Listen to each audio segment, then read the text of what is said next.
जय साई राम। आप सभी साई भक्तों को वेलकम टू बंदे हैं हम साई के। आई होप आप सब खुश होंगे, अच्छे होंगे, बाबा का ध्यान कर रहे होंगे। मैं एक्सपीरियंस आज एक बहुत सुंदर शेयर तो करूँगी। उसके पहले एक बात कहना है मुझे कि अगर आप अपना कोई एक्सपीरियंस मेरे साथ शेयर करना चाहते हैं ना, तो आप मुझे व्हाट्सएप के थ्रू, ईमेल आईडी के थ्रू, इन तरह से मुझे कांटेक्ट करिए। आप लोग ना मुझे लिख के ऑडियो या वीडियो के फॉर्म में भेज दीजिए, लेकिन मैं ना कॉल नहीं पिक कर पाती हूँ, वो पॉसिबल नहीं होता है। मेरा ये जो फ़ोन है ना, वो वैसे भी घर पर रहता है और आप लोग ये तो समझते हैं ना, इतने सारे कॉल्स आते हैं, तो अगर अटेंड करने जाऊँगी तो नहीं हो पाएगा। और अगर मैं फ़ोन पर एक्सपीरियंस सुन भी लूँगी तो एक होता है ना कि सुनाने के पहले हम एक बार सुनते हैं या उसको पढ़ते हैं, तो वो सारी चीज़ों के लिए मुझे पुनः से चाहिए होता है कि वो स्टोर्ड हो, इसलिए मुझे आप उस फॉर्म में दीजिएगा। तो चलिए अब ये एक्सपीरियंस शुरू करती हूँ। ये जो डिवोटी हैं, इन्होंने लिखा था कि ये जिस फैमिली से बिलोंग करते थे, उस फैमिली में इकोनॉमिक कंडीशन अच्छी नहीं थी। मतलब कि हाँ, होता है ना कि थोड़ा सा इकोनॉमिक कंडीशन वीक था, तो वो चीज़ इनके फैमिली में एग्जिस्ट करती थी। और इन्होंने ना सीए का जो एग्ज़ाम होता है, चार्टर्ड अकाउंटेंट का, वो उन्होंने सारा जो है वो उसको बहुत टफ़ माना जाता है। ये तो सबको पता ही होगा कि वो बहुत टफ़ होता है। कितने लोगों को कितने कितने साल निकल जाते हैं और कुछ लोगों का तो फिर भी नहीं होता। तो this is one of the toughest, मतलब इसको बहुत टफ़ माना जाता है। और इन्होंने इसको बहुत अच्छे तरीके से क्वालिफाई करके ये एज चार्टर्ड अकाउंटेंट एक कंपनी में प्लेस्ड थे।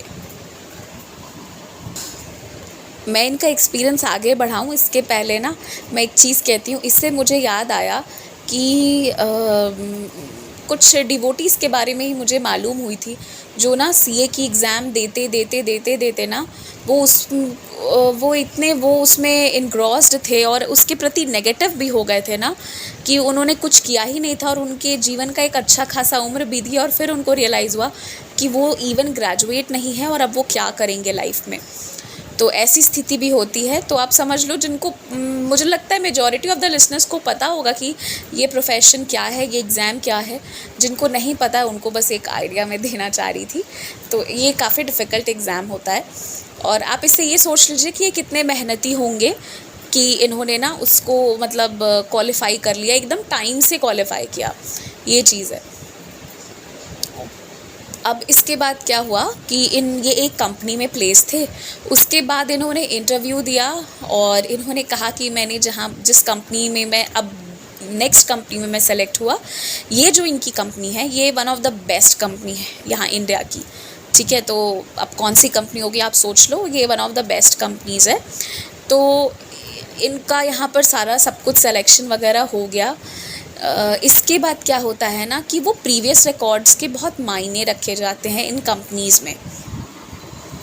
अभी क्या होता है ना कि जो ये लोग फीडबैक लेते हैं आपकी पुरानी कंपनी से कि आपने कैसा परफॉर्मेंस दिया, क्या है क्या नहीं है, तो वो सारी चीज़ें इन कंपनीज़ में बहुत ज़्यादा मायने रखती हैं। आप इससे ना एक लाइफ लेसन भी लेकर जाओ कि कहीं पर भी हो ना, तो कोशिश करो एक अच्छा रिश्ता बना के रखने का, because these feedback matters a lot.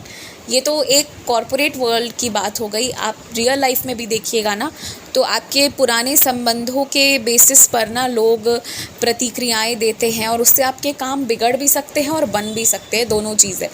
इसलिए कोशिश करना चाहिए अच्छे रिलेशंस रखने का।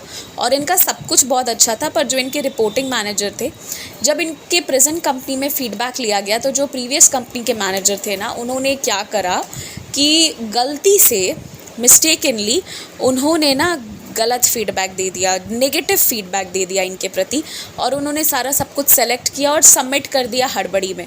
उनसे ये एक मिस्टेक हो गई, लेकिन वो किसी की नौकरी को कॉस्ट कर सकता था।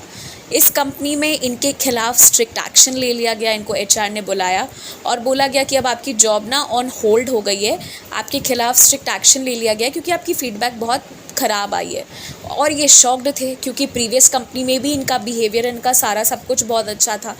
और जो इंसान इतना मेहनत से यहाँ तक आया हो, तो अब लग रहा है कि मुँह से निवाला खींचा जा रहा है, तो ये क्या हो रहा है। तब इन्होंने डिसाइड किया था, बाबा से बोला था कि आप मेरा ये काम करा दो, तो वो इस चैनल पर एक्सपीरियंस शेयर करेंगे, जो चीज़ उन्होंने करी। और मैं आपको शेयर कर रही हूँ। तो उसके बाद क्या हुआ, विदिन 2 डेज़ जो है ना, ये होता ये है कि इन्होंने फिर अपने प्रीवियस मैनेजर से बात की और कहा कि उनको सभी चीज़ें बताई कि आपने ऐसे गड़बड़ हो गया है, जिसके कारण मेरी जॉब पूरी तरह से होल्ड पर आ गई है और प्रॉब्लम क्रिएट हो गया है। फिर बाबा की इतनी मेहरबानी थी ना कि उन्होंने वापस से अपनी गलती को सुधारा, सही किया, जो भी हो सकता था वो सारा सब कुछ किया। 2 दिनों के अंदर बाबा की इतनी कृपा हुई कि जिन जिन लोगों से गलती हुई थी उन्होंने अपनी गलती को एक्सेप्ट किया। जब इन्होंने बताया कि आपसे ऐसी गलती हो गई है, और सब ने फिर एक दूसरे के साथ कोऑर्डिनेट किया, प्रीवियस कंपनी, नई कंपनी के मैनेजर्स ने, सब ने कोऑर्डिनेट किया और करके 2 दिन के अंदर बाबा ने इनके हाथ में इनका ऑफ़र लेटर रखवा दिया कि ये लो, ये तुम्हारा ऑफ़र लेटर। तो इस तरीके से बाबा ने इनके लाइफ में मिरेकल करी, बाबा ने इनकी रक्षा की। ये एक बहुत सुंदर और बहुत अलग सा अनुभव है।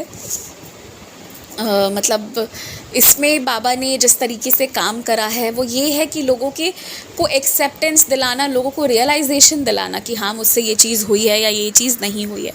तो बाबा के अनंत रूप है, उसमें से एक रूप ये भी है। एक ऐसी भी बाबा की लीला है। कभी कभी हमारी गलती नहीं होती है, सामने वाले की गलती के कारण हमारी चीज़ें ख़राब हो रही होती है, पर फिर हमारे बाबा खड़े हो जाते हैं और अपने भक्तों की रक्षा करते हैं, और ये अनुभव आज का बिल्कुल वही है। तो बस ये था सुंदर सा अनुभव। आप सबको मैं आशा करती हूँ ये अनुभव सुनकर बहुत अच्छा लगा होगा और विश्वास जो है वो और भी दृढ़ हो गया होगा। इफ़ एट ऑल, जितने भी मेरे लिसनर्स हैं, बाबा के प्यारे बच्चे हैं यहाँ पर, अगर आपको कोई भी चीज़ की प्रॉब्लम है ना, आप कुछ नहीं कर सकते हो, बट आप दिल से बो डाउन करो और बाबा से कहो, whatever problem you are facing, आप बाबा से कहो एंड वो आपके लिए रास्ता निश्चित निकालेंगे। इसी के साथ ये वीडियो को मैं यहाँ पर करती हूँ क्लोज। जय Sai Ram, take care, stay blessed.